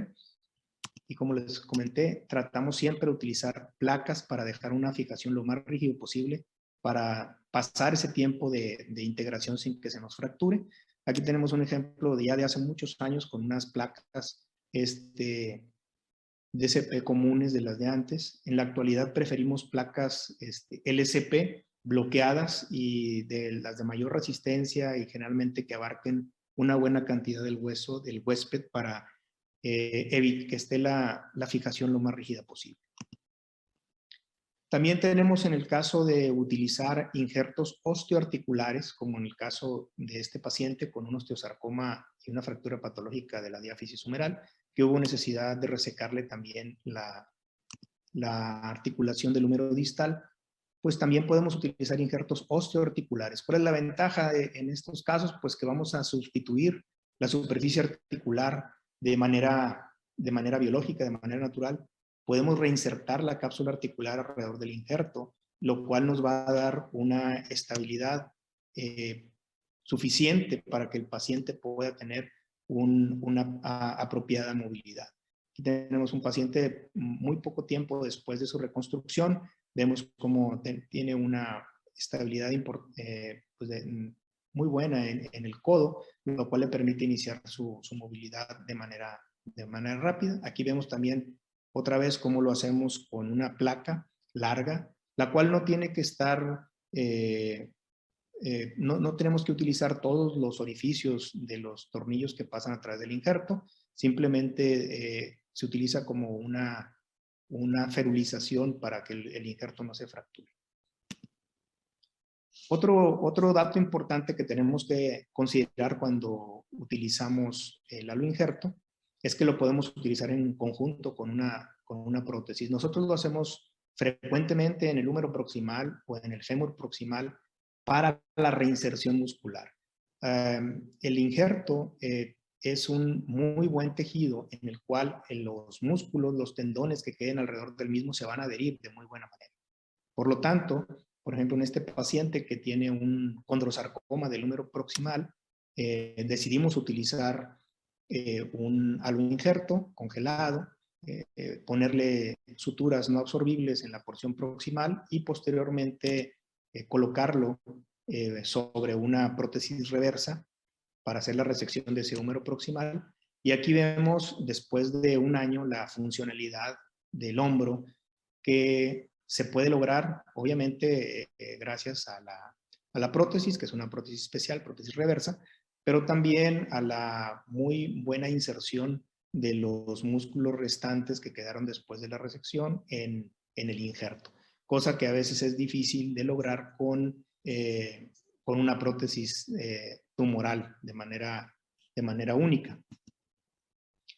Y por último, cuando tenemos un injerto osteoarticular, nosotros tratamos de reconstruir los ligamentos. Es algo que ya lo he dicho en otras pláticas anteriores. Esto nos permite tener una rigidez importante y nos permite aumentar el tiempo de vida de nuestro injerto. Como en este caso, que es un injerto de tibia proximal, hicimos la reconstrucción de los ligamentos cruzados y los colaterales.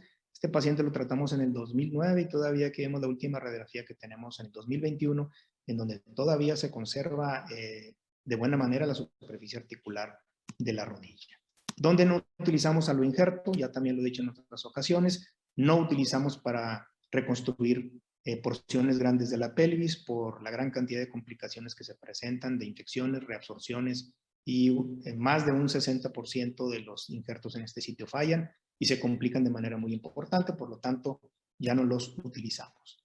A manera de resumen, lo que vimos con los aloinjertos es siempre utilizar aloinjertos congelados, tener en cuenta que su integración va a ser lenta. Debemos de utilizar la fijación más rígida que podamos utilizar. Debemos de considerar que los tejidos blandos se van a adherir de muy buena manera a nuestro aloinjerto y procurar, en el caso de utilizarlo osteoarticular, reconstrucción de los ligamentos para dejar una mejor estabilidad articular. Eso es todo. Muchísimas gracias.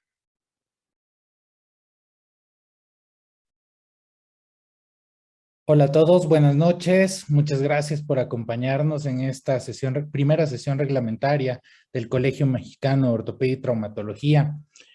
Como lo dije previamente, es para mí un honor estar entre tantos maestros de la ortopedia oncológica. Creo que ha sido una sesión muy interesante, muy buena, de un alto nivel académico. Los felicito por dicha sesión.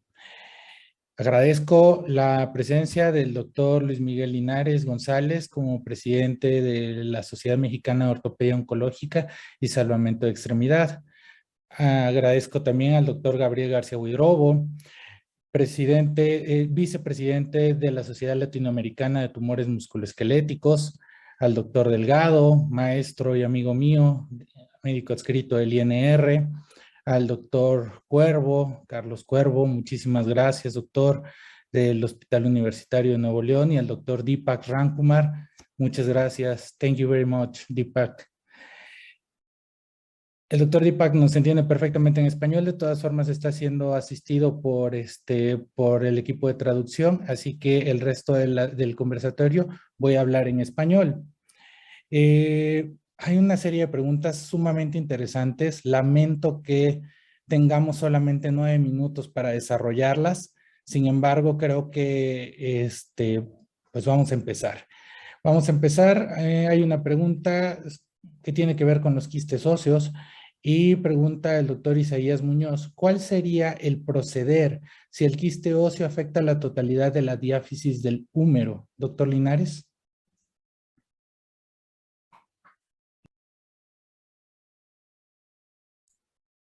Bien, gracias por la pregunta, muy interesante.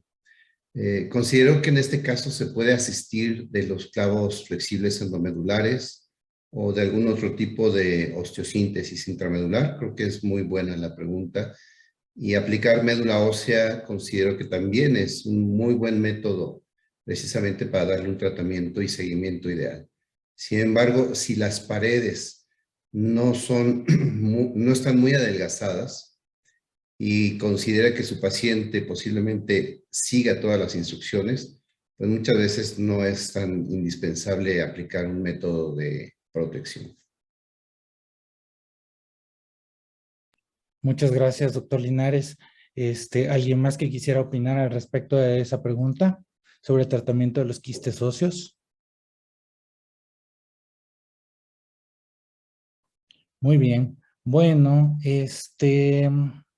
la siguiente pregunta es, ¿cuál es la indicación actual de denosumab en tumores células gigantes Campanachi 3? Buena pregunta. Muy buena pregunta. Me permito, fíjate que hasta el año pasado prácticamente estábamos usando denosumab para cualquier lesión, con la idea de hacer como una especie de prueba terapéutica, o sea, a todos los que hacemos tumores óseos, todos los que hacemos TCG, siempre queremos que la lesión sea más pequeña de cómo llega.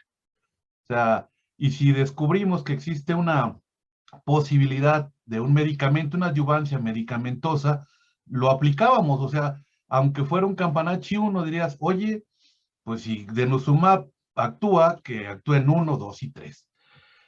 Sin embargo, hoy me sorprendo con que dice que tiene efectos adversos y que la tasa de recidiva es más alta. Según el algoritmo, lo que está siendo aplicado es que en tumores irresecables, o sea, sacro, lesiones que prácticamente no son candidatas a cirugía, usemos únicamente denosumab en 2, 3, 4 aplicaciones. Sin embargo, en los mismos artículos se contradice, ¿no? Yo me quedaría con el ensayo y error. O sea, si se fijan, cuando presenté el primer caso de utilización de denosumab, era cuando llegábamos al límite ético, donde no teníamos nada que ofrecerle. O sea, el paciente tenía un tumor de una localización inhabitual, de un crecimiento incontrolable y no era quirúrgico. Entonces, le aplican el denosumab y se reduce un 50%. En la medida que nosotros platiquemos con nuestro paciente y hagamos curetajes, me parece, o resecciones marginales, diría nuestros amigos colombianos, al extraordinario exceso de resección, o sea, me acuerdo mucho del doctor Linares Restrepo que decía, hay que hacer la resección con paciencia japonesa. Esto es curetear, curetear, curetear, vamos a tener menor tasa de recidiva. Me parece que las tasas de recidiva se han dado más porque nos confiamos en hacer curetajes menos exhaustivos. Entonces, en Campanachi 3 hay que evaluar la localización anatómica de la lesión, si es operable o no, y la respuesta individual de cada paciente. Y platicarle muy bien que la única forma de no tener recidivas, desafortunadamente, son cirugías radicales, ¿no? Y a veces no es posible. ¿Usted qué opina, mi querido doctor Linares? Mira, yo creo que todo se debe tener con mucha paciencia, individualizar a los pacientes, que es lo que a veces de repente le da a uno la inquietud de decir, este es para un grupo, este es para el otro. Yo creo que para cada paciente hay que respetarlo y definitivamente elegir el mejor tratamiento. Si de acuerdo al Campanachi que se esté eligiendo, yo creo que podemos hacer también una elección ideal para cada uno de los tratamientos y tener muy en cuenta que las características de cada paciente no van a ser como el del hospital de al lado o el de enfrente o incluso los vecinos. Si tienen problemas incluso endocrinológicos, va a ser un problema si no lo estamos investigando previamente. Entonces yo creo que la consideración previa es una buena historia clínica, un buen examen físico y realizar una individualización de cada uno de los pacientes. Y así ya, con eso ya estamos más tranquilos para cada uno de los tratamientos. Doctor Gabriel García Huidrobo, ¿qué opina? De entrada, muchas gracias, porque yo sé que en Santiago de Chile son la 1 de la mañana, Sí, creo. la 1 de la mañana. Entonces, pero gracias. estoy encantado. Primero que nada, agradecer la invitación y la oportunidad de mostrar lo que nosotros hacemos. Y en segundo lugar, estoy muy de acuerdo con el doctor Delgado. Yo creo que estas cosas, cuando surgen, esto es como la ley del péndulo, cuando está recién el medicamento se usaba para todo, pero hoy en día, por lo menos les puedo contar lo que nosotros hacemos en Chile, y es que efectivamente las lesiones que son Campanachi 3 y en las cuales nosotros queremos que el denosumab de alguna manera nos limite la lesión, la haga visible para poder hacer una cirugía de resección en bloque, la usamos. Pero si estamos pensando que nuestra resolución quirúrgica va a ser un curetaje, una resección intralesional, la verdad es que no usamos denosumab porque hemos visto, no solamente en nuestra experiencia, sino también en las publicaciones, que aumentaría la tasa de recidiva local. Excelente. Doctor Carlos Eduardo Cuervo, ¿qué opina? Tiene apagado su audio, doctor. Perdón, sí. Acerca de lo del denosumab, desde un principio se sabe que es un medicamento que no elimina el problema, y se estuvo debatiendo por mucho tiempo desde que se empezó a usar cuánto tiempo se debería de utilizar. Entonces, yo creo que se debe dejar para casos extremos, principalmente en pelvis o en lugares irresecables, por un tiempo, porque sí se sabe que el denosumab disminuye la vascularidad y puede disminuir el sangrado al momento de hacer una resección, pero así va a quedar finalmente el denosumab como un adyuvante por un tiempo, por un momento, pero siempre el tratamiento quirúrgico como la piedra angular del tratamiento del tumor de células gigantes. Excelente. Dr. Deepak, what do you think about denosumab in GCT? Doctor Deepak, ¿qué cree usted con respecto a denosumab en este sentido?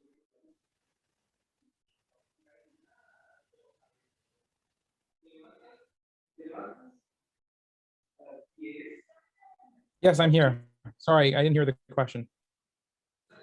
What do you think about denosumab in ¿Qué opina GCT? usted de denosumab I generally use denosumab en almost estos tumores de células gigantes? Bueno, lo utilizo casi todo el tiempo como adyuvante, como señalaron los demás. Yo creo que dependiendo de la localización de la lesión y de la extensión de esta, es un adyuvante muy importante, pero también es un adyuvante. Y depende de si se maneja una broca, por ejemplo, a alta velocidad, o como describió el doctor Delgado, el rol del denosumab es simplemente como adyuvante. En algunos casos, cuando tenemos un tumor de células gigantes osteolítico, hay riesgo de fractura y es particularmente útil porque el denosumab puede provocar la ablación de estas células gigantes y produce parénquima, y esto puede ser otro beneficio en la fractura con este tratamiento quirúrgico. Es otra consideración que hay que tener en mente, pero habiendo dicho todo esto, la necrosis avascular o de mandibular es una gran complicación. Muchos hemos leído de esto en los libros de texto, pero yo he tenido varios pacientes que sí la han desarrollado, ya sea con tratamiento cíclico o la temporalización del tratamiento son muy importantes. Muchas gracias, amigo Deepak. Se nos acabó el tiempo. Desafortunadamente, creo que tenemos muchísimo que platicar. Esto quedará en continuación como las buenas historias. Entonces, no me queda más que felicitarlos por la excelente sesión que acabamos de presenciar el día de hoy. Un fuerte aplauso para todos y cada uno de ustedes. Espero que podamos seguir contando con la participación como hasta el día de hoy. Muchísimas gracias. Gracias al Colegio Mexicano de Ortopedia y Traumatología por la oportunidad de realizar esta primera sesión reglamentaria del 2022. Y no me queda más que dejarlos con el doctor Daniel Diego Boll para las palabras finales. Muchísimas gracias. Pues buenas noches a todos. Doctor Miguel Clara Altamirano, titular del capítulo de tumores del sistema musculoesquelético. En nombre del colegio agradezco, creo que ha sido una extraordinaria sesión. Para muchos que no hacemos oncología ortopédica, nos ilustra y nos actualiza. Y también felicito a cada uno de los profesores que nos acompañaron esta noche y que compartieron su experiencia, líderes todos ellos en este campo de la oncología ortopédica. Muchas felicidades, agradezco a los socios que nos acompañan y buenas noches.